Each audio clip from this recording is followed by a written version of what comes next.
I'm Denise, I am 59 and I'm from Birmingham, but originally from Liverpool. Experience. So I have been living with cancer for 11 years now. I was first diagnosed in 2014 with liver cancer. It was a primary 9 centimetre by 11 centimetre tumour. Had a resection, sent on your way. 6 months later when I was scanned, they went, "We're really sorry, it's come back in your liver. There are 10 tiny tumours in your liver and there are nodules in your lungs." So within 6 months of that, I was a stage 4, technically terminal patient, and was handed on to oncology.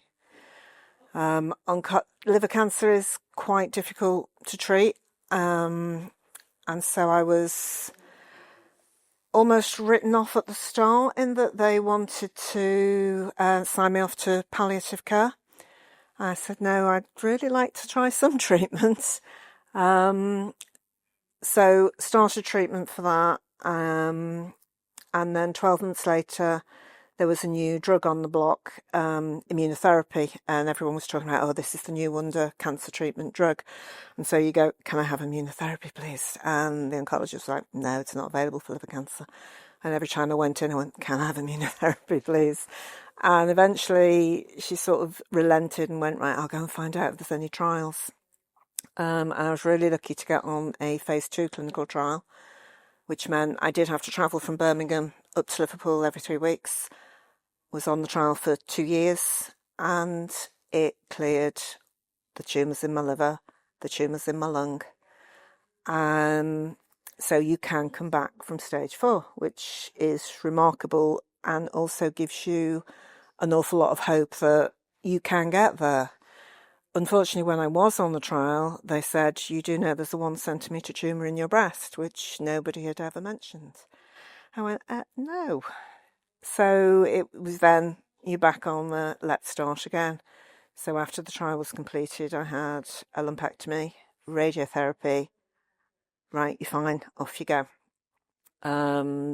January 22, I then noticed I was having stiffness and pain going right down my arm, and there was a lump here and it is in the lymph nodes again. So it was the lymph nodes here, and this tumour was getting bigger and bigger. So they tested it and they went, no, it's your breast cancer that's come back. It's triple negative. And because it's travelled, you're now back in the stage 4 terminal secondary diagnosis. And it's interesting how that changes people's attitudes to, how you can be treated and what you can be treated with. So then we started again, I'm now on 3rd line treatment. I've had some palliative radiotherapy to it, and the 3rd line treatment I'm on Trodelvy. So that's cleared the tumours in my neck. It has taken this completely down. But now we also think I've now got a skin match, that it's now travelled through the breast out into the skin, and it's quite an extensive skin mat. So we're now at this point where, what's next? Do we have a mastectomy? Is there any other treatment out there?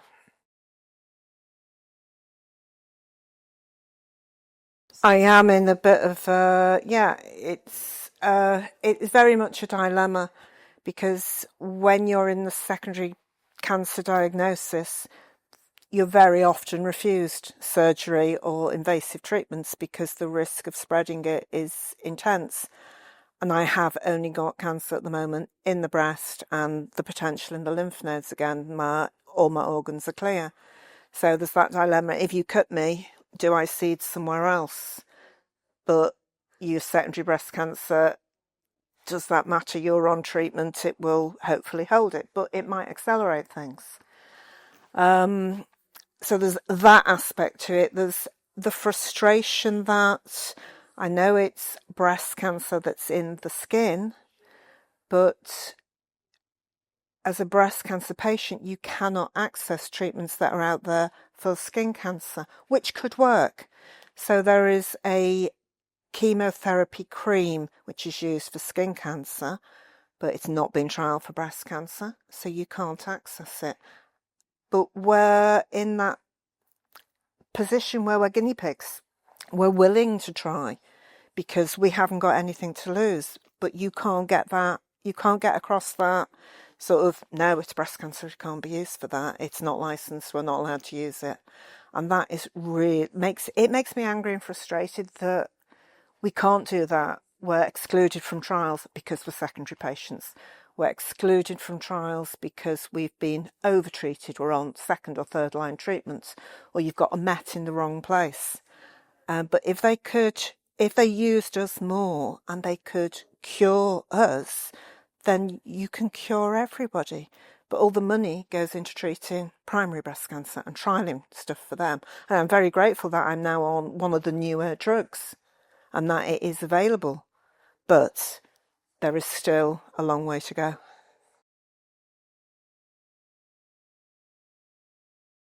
I'm really grateful that we have the secondary cancer support groups, because without them you don't get to vent or share your frustrations that you don't want to share with immediate family and friends.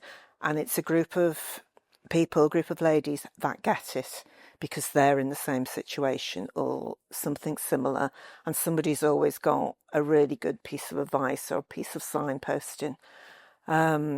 As an ambassador for Make Seconds Count and doing the tea and chat, that's the thing I get a big thrill from, is being able to help. You've got your newly diagnosed secondary patient and the rabbit in the headlights scared, and to be able to go, no, you may have been given what seems like an extraordinary, frightening diagnosis, but what a lot of people don't explain to them is you're not going to die straight away.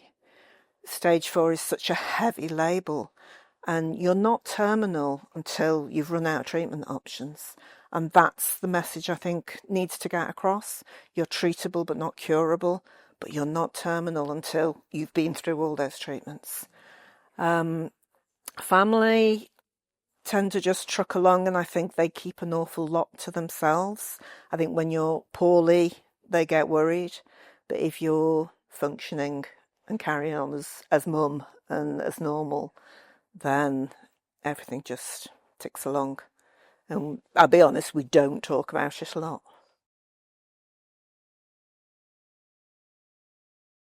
I think because when you've got secondary breast cancer and you present dressed, makeup, hair, oh, well, it can't be that bad then. Oh, you look well.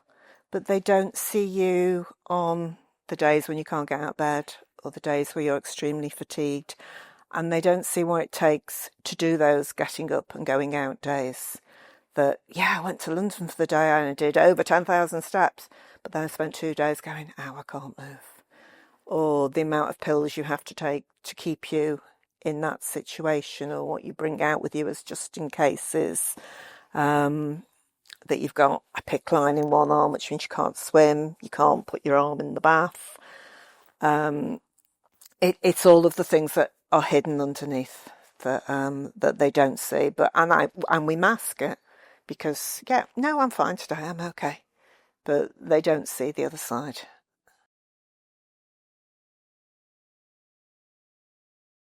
I think it's really important to show the reality of living with a secondary diagnosis. So for me, this is what a PICC line looks like, because I didn't know what one looked like before I had it. And it runs from your arm, under your skin, down into your heart. And also, because I've got a skin met at the moment, if my oncologist, when he first saw it, didn't know what it was, then it's important to have those pictures out there to say, this is what it looks like, this is what it can develop into. If you have a tiny little red rash or something that's not going away, ask about it. And for me, it was, I've sort of, it's a bit of an acceptance thing. I was quite happy with my liver cancer. I accepted my liver cancer and fought for treatment.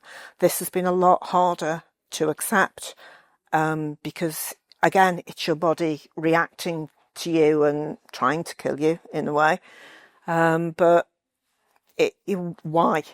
I always say, enough. How much more do I have to endure? And this is potentially, huge in that if they have to do a mastectomy that is not going to be pretty and is not going to be easy to close, it's scary. But people need to see that this is what skin, you can get secondary breast cancer in the skin. It doesn't just go to organs.